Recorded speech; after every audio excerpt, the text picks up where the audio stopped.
Good day. My name is Garnet Basson. I'm the Chief Operating Officer of the Capital Hotel Group in South Africa. Today I'm going to be talking about luxury travel then and now, and some positive sort of aspects to that segment of our industry. 15 years ago, when I worked quite seriously in the luxury travel area, I saw a very different trend to what is currently trending in the current times. You know, in the past there was always long lead times, lots of planning. Clients always planned far in advance in order to, like experience these luxury trips around the world, and it was we could always sort of plan from a hotel perspective as to how and when our markets would be, thriving, or when they would be at a lower end.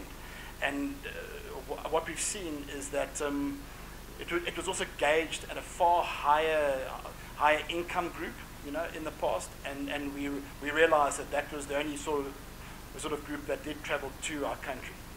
What has happened recently is that the entire market in the luxury world has changed completely. The opportunities of choice, the selection out there, the different destinations, the pricing points have now opened up a whole different spectrum of this market. I mean, it now caters for your low middle income groups. It caters for your millennials, who are all your sort of high tech, high touch, app based, quick decision making, want to move around as quick as they can, and also find the best price wherever they can stay around the world. It's not necessarily something that South Africa might have had many years ago as a destination to come and see.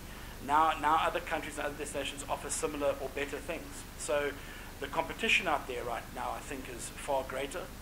I think we're sitting with a magnitude of opportunities of selections that people want to go and do. There's different attractions. There's different wine regions. There's new sort of things that people have come up with now, that people are after experiences. And also in the past, leisure travel was also quite family based. It was focused more on taking your family away on holiday. Now it's more about people seeing the world, experiencing different countries, seeing what is out there, seeing different cultures, doing new things. So it's made the world of luxury travel quite competitive. It's made it quite challenging for some, and it's also made it quite exciting for the consumer in that way. In addition to what I've just said, I think some of the unique sort of aspects or specific, draw cards of luxury travel in our industry at the moment are five very important points that I think the consumer looks at right now. I think one of the points is value for money. I don't always think people refer to when they talk about value for money. It's not just about is the price right. I think it's about what you get for what you pay. And I think a lot of us still make that mistake where we think that giving the best rates will attract attention and attract people to come to visit our hotels. But I think if you offer a unique experience with a value for money offering as to what a guest actually gets out of this package, that will be more of a popular, or more of an attractive thing to get them here than what the price would be. Because, like I said earlier, that it's about what people are experiencing now that's what draws them to specific destinations. Offering unique experiences. Make sure you think out the box. I think it's something that from our group's perspective we do quite well. We look at different opportunities and different options to offer the travelers. We realize that they don't want to be in their hotel room all day. They want to go and see what our beautiful country has to offer. And I think that's something which we've got to be very clever about. We've got to keep marketing and maintaining those aspects of our country where we do have these unique opportunities. In addition to this, I think ensuring that we personalize these sort of trips. I think luxury travel still has an attention to detail and personal relationship attached to these consumers. I think our we sometimes forget about the fact that luxury travel is exactly that. It's luxury travel. It's where you are, I suppose, spoilt in a way. You see it in a different light. It isn't a simple corporate traveler that is staying 1 or 2 nights. These are general people that are staying for a week or 2 weeks in your establishment, where they sort of form part of your family in your hotels. You get to know them very well, and you also get to learn about what they enjoy, you know, what experiences they would like to enjoy, how you can add to those experiences, how you can make their stay really valuable from that perspective, and also just that home away from home feel, I think, is quite important.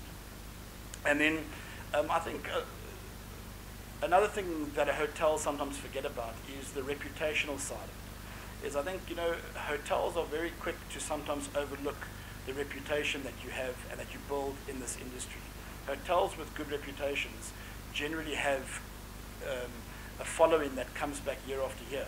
If I go back to my days in this industry of 15 years ago, I used to have guests come and join me from 3 to 6 months a year, and they used to come and live their summers or their European winters in our summer and spend 6 months with us, because they were made to feel a certain way, and we had a reputation for looking after them a specific way, that they would come back year after year. And I think those sort of things are very important in our travel, when I luxury travel trade at the moment. I think focusing on what a guest wants, the experience values, and also like personalizing these trips to make these things very special is what actually matters to this market and to this industry now.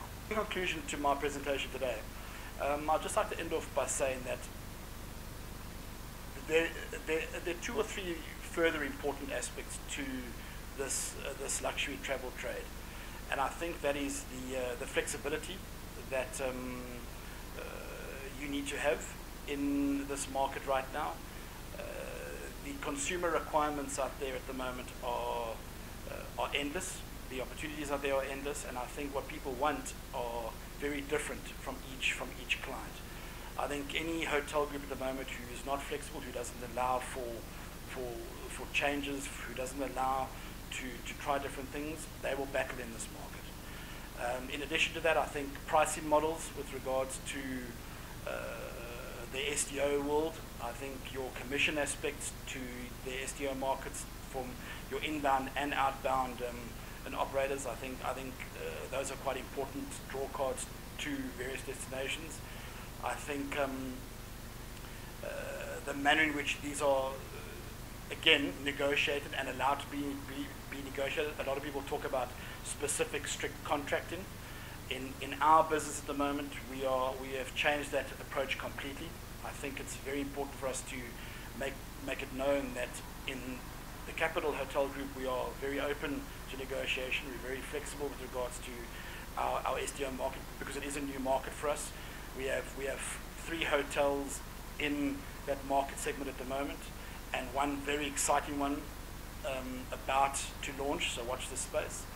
And from that perspective, I'd like to just thank you for watching my short presentation today, and if you have any further questions about the South African luxury travel market or the Capital Hotel Group as such, I'm available for a Q&A after this. I think it's 10 minutes. I'll be available online. I look forward to hearing your questions or comments. Thanks so much.